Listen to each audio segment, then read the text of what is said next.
sun dipped below the horizon, casting long shadows over the desolate stretch of Route 66. The once bustling highway now lay silent, its cracked pavement whispering secrets of travelers long gone. Inside a dusty car, a group of friends laughed, their voices echoing into the empty expanse. Earlier that day, an old man at a gas station had fixed them with a grave stare, his trembling hands clutching a worn map. He spoke of a legend, a warning about the fourth red light. At a certain intersection, he said, the light would cycle 3 times as normal. But if it shone a 4th time, those who stopped would vanish into the otherworld, a place where time looped and horrors waited. The friends had dismissed his words as the ramblings of a superstitious mind. But now, as the car approached the intersection, the air grew heavy and the laughter died in their throats. The traffic light ahead turned red. They stopped. 1 light, 2 lights, 3 lights, and then impossibly a 4th. The sky turned black, the road vanished, and the world around them twisted into something unrecognizable. They were no longer on Route 66. They were somewhere else, somewhere wrong. The car sat motionless at the intersection, its engine idling softly as the 4th red light glowed ominously above. The friends inside exchanged uneasy glances, their earlier laughter replaced by a suffocating silence. The air outside felt unnaturally still, as if the world itself was holding its breath. The road ahead, once familiar, now seemed alien, the asphalt shimmering faintly under the eerie red glow. The headlights barely pierced the thickening darkness, and the radio, which had been playing a faint tune, now emitted only a low, static hum. The driver, a young woman named Mia, gripped the steering wheel tightly, her knuckles white. She glanced at the rearview mirror, half expecting to see something lurking behind them, but the road stretched empty into the void. Beside her, Jake, her best friend since childhood, stared out the window, his face pale. In the back seat, Emma and Ryan sat close together, their usual banter replaced by tense silence. None of them dared to speak, as if breaking the quiet would summon something worse. Mia pressed the gas pedal, but the car didn't move. The engine revved, yet the tires remained frozen in place. Panic began to creep in as they realized they were trapped. The light above them flickered, and for a moment, the world seemed to shift. The intersection vanished, replaced by a vast, empty landscape bathed in an unnatural red light. The road beneath them was no longer Route 66, but a cracked, endless highway that seemed to stretch into infinity. The group's unease turned to dread as they noticed the details of their surroundings. The sky was a deep, inky black, devoid of stars or moon. Strange, twisted shapes loomed in the distance, their forms indistinct but undeniably menacing. The air smelled faintly of rust and decay, and a low, rhythmic thrumming sound echoed from all directions, like the heartbeat of some colossal, unseen creature. Mia tried to open the car door, but it wouldn't budge. The windows fogged up, and when she wiped the condensation away, she saw something outside, a figure standing just beyond the reach of the headlights. It was humanoid but unnaturally tall, its limbs too long, and its movements jerky and unnatural. It tilted its head, as if studying them, before vanishing into the darkness. The friends sat frozen, their breaths shallow and hearts racing. They had no idea where they were or how they had gotten there, but one thing was clear. They were no longer in their world. The old man's warning echoed in their minds, a chilling reminder of the danger they had ignored. The fourth red light had brought them here, to the otherworld, a place where time looped and horrors waited. And now they were trapped. The figure outside the car was gone, but the sense of being watched lingered.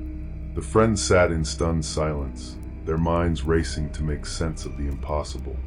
The car's engine had died, leaving them in complete silence except for the faint, rhythmic thrumming that seemed to come from everywhere and nowhere at once. The red light above the intersection still glowed, casting an unnatural hue over the desolate landscape.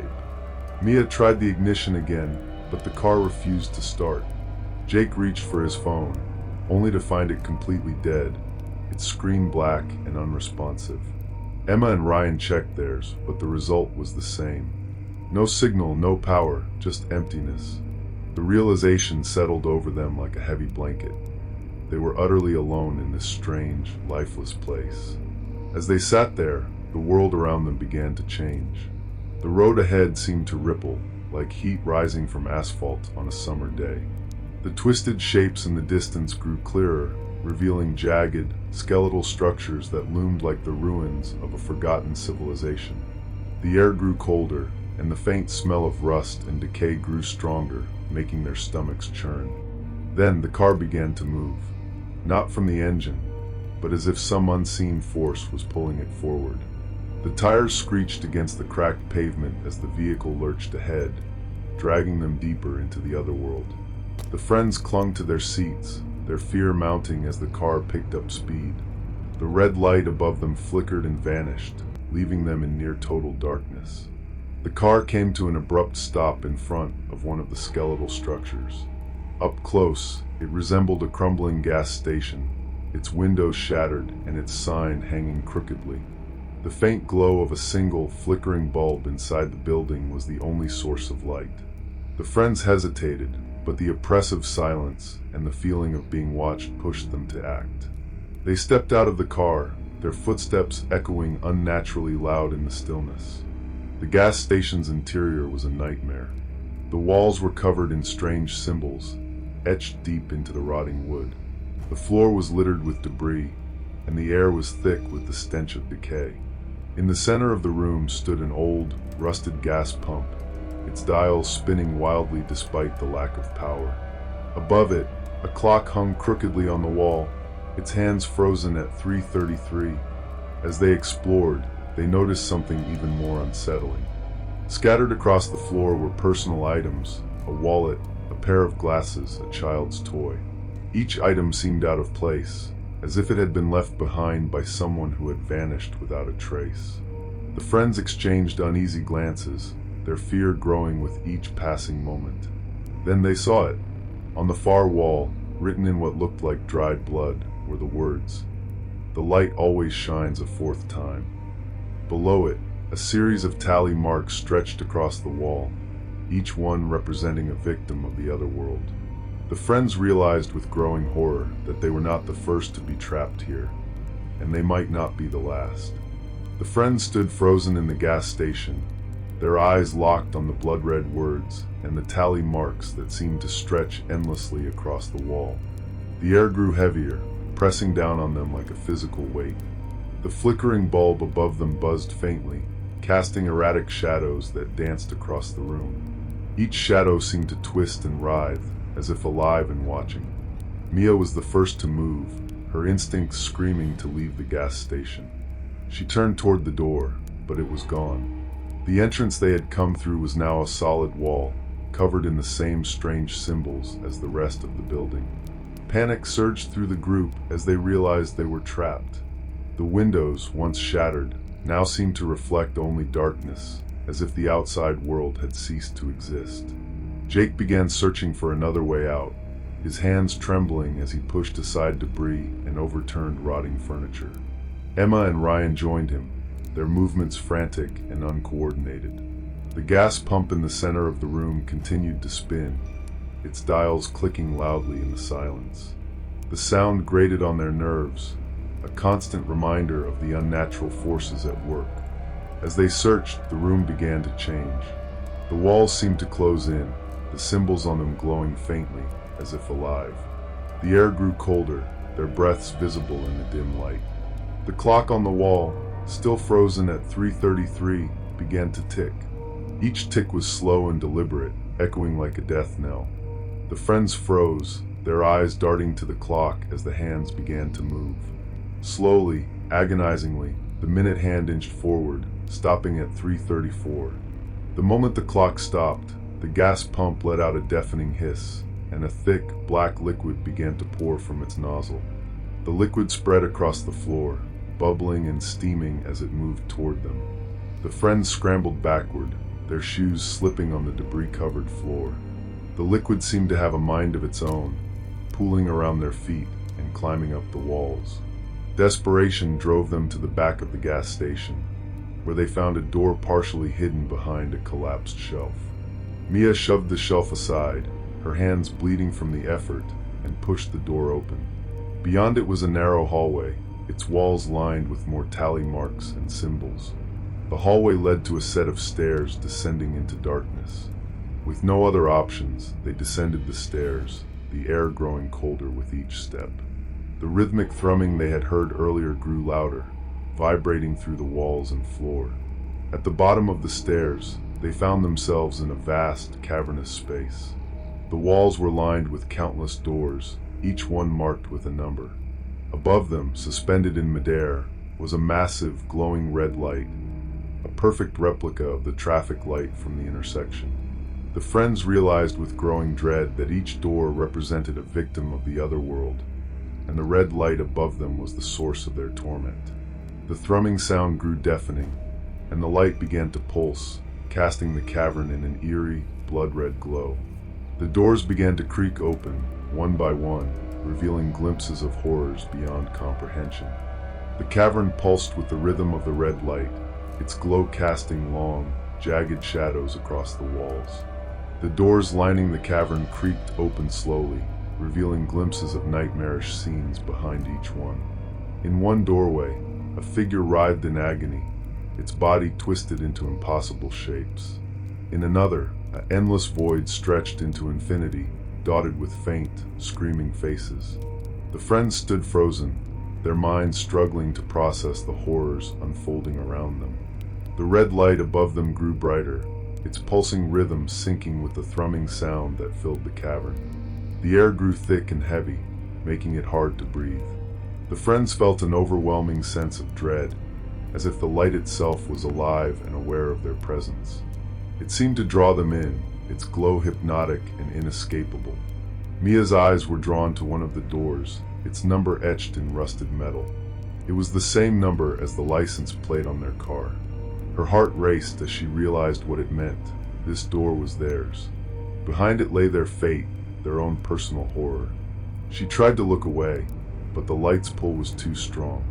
Her feet moved on their own, carrying her toward the door. Jake, Emma, and Ryan followed, their movements stiff and unnatural, as if they were being controlled by an unseen force. The door swung open as they approached, revealing a scene that made their blood run cold. Inside was a perfect replica of the intersection where they had stopped. The car sat in the middle of the road, its doors open and empty. The traffic light above it cycled through its colors, green, yellow, red. One light, two lights, three lights, and then the fourth. The red light shone brighter than ever, illuminating the scene in a hellish glow. The friends stepped through the door, their bodies moving against their will. They were back at the intersection, but something was different. The road was cracked and broken, the sky a swirling mass of black and red. The air smelled of burning rubber and decay. The car's engine roared to life, its headlights flickering on and off. The doors slammed shut, trapping them inside. The car began to move, accelerating down the road at an impossible speed. The friends tried to scream, but no sound came out. The world outside the windows blurred, the landscape twisting and shifting into something unrecognizable. The car hurtled toward a massive, glowing red light at the end of the road, its intensity growing with each passing second. As they approached the light, time seemed to slow. The friends felt a searing pain in their chests, as if their very souls were being torn apart. The light engulfed the car, blinding them with its brilliance. For a moment, there was nothing but light and pain. Then, everything went black. When they opened their eyes, they were back at the intersection. The car sat motionless, its engine silent. The traffic light above them cycled through its colors, green, yellow, red. One light, two lights, three lights, and then the fourth. The red light shone, and the cycle began again. The friends realized with growing horror that they were trapped in a loop, forced to relive the moment of their death over and over again. Each time the fourth red light shone, they would experience the same blinding pain, the same searing agony, before being reset to the beginning. The loop was endless, a punishment for ignoring the old man's warning. As the cycles repeated, the friends began to notice changes. The car grew more decrepit with each loop. its paint peeling and its windows cracking. The road around them crumbled, the sky grew darker, and the air grew colder. The red light above them seemed to grow larger, its glow more menacing. The friends' memories began to fade, their identities slipping away with each repetition. They could no longer remember how they had gotten here or why they had come. All they knew was the loop, the pain, and the light. The final loop was the worst. The car was barely recognizable, its frame rusted and broken. The road was gone, replaced by a void of endless darkness. The red light above them was massive, its glow consuming everything. The friends felt their bodies disintegrating, their minds unraveling. They were no longer themselves. They were fragments of what they had once been, trapped in an endless cycle of suffering. As the light consumed them one final time, they realized the truth. The Otherworld was not just a place. It was a prison, a punishment for those who dared to ignore its warnings. And they were its newest prisoners, doomed to relive their deaths for eternity. The red light faded, leaving behind an endless void of silence and darkness. The car, the road, and the intersection were gone, swallowed by the Otherworld. The friends were no longer themselves. They were fragments of memory, echoes of who they had once been. Their identities had been stripped away, leaving only the raw essence of their fear and regret. They existed now as part of the loop, their suffering eternal and inescapable. The Otherworld was a place beyond time and space, a dimension where the rules of reality did not apply. It was a realm of punishment, designed to trap those who ignored its warnings. The old man at the gas station had tried to save them, but they had laughed at his words, dismissing them as superstition. Now they understood the truth. The fourth red light was not just a legend. It was a gateway, a test of respect for the unknown. And they had failed.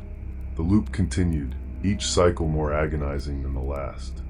The friends relived their deaths in excruciating detail, their pain magnified with every repetition. The car crash, the blinding light, the searing agony, it all played out endlessly, a cruel reminder of their mistake. Their memories of the real world faded, replaced by the endless cycle of the Otherworld. They could no longer remember their names, their families, or their lives before the intersection. All that remained was the loop and the light. The Otherworld was not empty. Other souls wandered its depths, their forms twisted and broken by the endless cycles of suffering. Some were barely recognizable as human, their bodies contorted into grotesque shapes. Others were little more than shadows, their presence faint and fleeting. The friends joined them, their own forms beginning to warp and decay as the loop took its toll. They were no longer individuals. They were part of the Otherworld, their suffering feeding its endless hunger. The red light remained at the center of it all, its glow a constant reminder of their fate. It pulsed rhythmically, its light spreading through the void like a heartbeat. The friends were drawn to it, their fragmented minds unable to resist its pull. They knew, on some level, that the light was the source of their torment, but they could not escape it. It was part of them now, as much as their fear and regret. The old man's warning echoed in their minds, a faint whisper amidst the chaos. "The fourth red light will shine," he had said, "and when it does, you'll be taken to the Otherworld." They had laughed then, but now they understood. The Otherworld was real, and it was merciless. It did not forgive, and it did not forget. It simply consumed, trapping its victims in an endless cycle of suffering. The friends were gone, their souls absorbed into the Otherworld. But the loop continued, a never-ending reminder of their mistake. The red light shone, and the cycle began again. Somewhere, on a lonely stretch of Route 66, another car approached the intersection. The passengers laughed, unaware of the danger ahead. The light turned red. One light, two lights, three lights, and then the fourth. The Otherworld remained, a silent, eternal prison for those who dared to ignore its warnings. The red light at its center pulsed steadily, its glow a constant reminder of the suffering it contained. The friends were gone, their souls absorbed into the endless cycle, but their story was not over. It was a cautionary tale, a warning to others who might one day find themselves at the wrong intersection on Route 66. The old man at the gas station still sat in his chair, his eyes fixed on the horizon. He had seen it all before, the laughter, the disbelief, the inevitable disappearance. He knew the truth about the fourth red light, but few ever listened. Those who did avoided the intersection, their lives forever changed by his warning. Those who didn't became part of the legend, their fates sealed by their own arrogance. The road stretched on, empty and silent, as it had for decades. The intersection was just another part of the landscape, unremarkable to the untrained eye. But those who knew the legend could feel the unease that lingered there, the faint hum of the otherworld bleeding into the real world. It was a place of power, a gateway to something beyond human understanding. The red light continued to shine, its glow faint but unmistakable. It was a beacon, a warning, and a trap all at once. The otherworld was always hungry, always waiting. It did not discriminate, taking the curious, the reckless, and the unbelieving alike. Its victims were countless, their stories lost to time. But the legend lived on, passed down in whispers and warnings. The fourth red light was real, and it was deadly. Those who heeded the old man's advice survived. Those who didn't vanished, their fates a mystery to the living. The intersection remained, a silent sentinel on Route 66, waiting for its next victims. Years passed, and the legend of the fourth red light became little more than a ghost story, told around campfires and dismissed as fiction. The old man at the gas station vanished, leaving behind only a rusted chair and a faded map. The intersection on Route 66 remained, its traffic lights cycling through its colors as it always had. But something was different.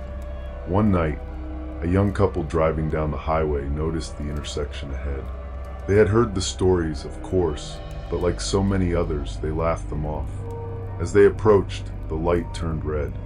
They stopped, glancing at each other with amused smiles. One light, two lights, three lights, and then impossibly a fourth. The world around them shifted, the road dissolving into darkness. The car's engine died, and the headlights flickered out. The couple sat in stunned silence, their hearts pounding as they realized the stories were true. The red light above them pulsed, its glow casting eerie shadows across the empty landscape. But this time, something was different. The otherworld felt alive. The air was charged with energy, and the rhythmic thrumming sound was louder, more intense. The couple stepped out of the car, their fear mingling with curiosity. The road beneath their feet was cracked and broken, but it seemed to lead somewhere, a faint glow in the distance. As they walked, the landscape began to change. The twisted, skeletal structures they had heard about were there, but they were different. They seemed almost familiar. The symbols etched into the walls were not random. They formed patterns like a map or a code. The couple realized with growing dread that the otherworld was not just a prison. It was a puzzle, a test designed to punish and teach. The red light in the distance grew brighter as they approached, its glow illuminating a massive, ancient structure. It was a gateway, its surface covered in the same symbols as the walls. The couple hesitated, but the light's pull was irresistible. They stepped through the gateway, and the world shifted again. They found themselves back at the intersection, but it was different. The road was intact, the sky clear and bright. The traffic light cycled through its colors, green, yellow, red. One light, two lights, three lights, and then nothing. The fourth light did not shine. The couple stood there, confused and relieved. Had they escaped, or was this another part of the loop? As they turned to leave, they noticed something on the ground, a rusted key, its surface covered in the same symbols as the gateway. They picked it up, feeling a strange sense of purpose. The old man's warning echoed in their minds, but this time it felt different. The fourth red light was not just a trap, it was a choice. The key in their hands was a way out, a chance to break the cycle. But it came with a price. To escape, they would have to confront the otherworld's secrets, to understand its purpose and their own role in its design. The couple looked at each other, their fear replaced by determination. They had a choice to make, and the otherworld was waiting. The couple stood at the intersection, the rusted key heavy in their hands. The road stretched ahead, silent and still, but the air hummed with an unspoken tension. The red light above them flickered faintly, its glow a reminder of the Otherworld's presence. They knew they were standing at the edge of something vast and incomprehensible, a realm that defied logic and reason. The key was their only hope, but it was also a burden. To use it meant facing the Otherworld's darkest secrets, to unravel the mystery of the fourth red light and the countless souls trapped within its cycle. It was a choice that would change them forever, a test of their courage and resolve. As they turned away from the intersection, the key seemed to pulse faintly, as if alive. The road ahead was uncertain, but they knew one thing for sure. The Otherworld was not done with them. It was waiting, watching, and it would not let them go so easily. The legend of the fourth red light lived on, a warning and a challenge to those who dared to seek the truth. The couple's journey was just beginning, and the Otherworld was ready. Somewhere, in the depths of its endless void, the red light shone, waiting for its next victims. The story ends here, but the mystery lingers. What lies beyond the fourth red light? And who will dare to find out?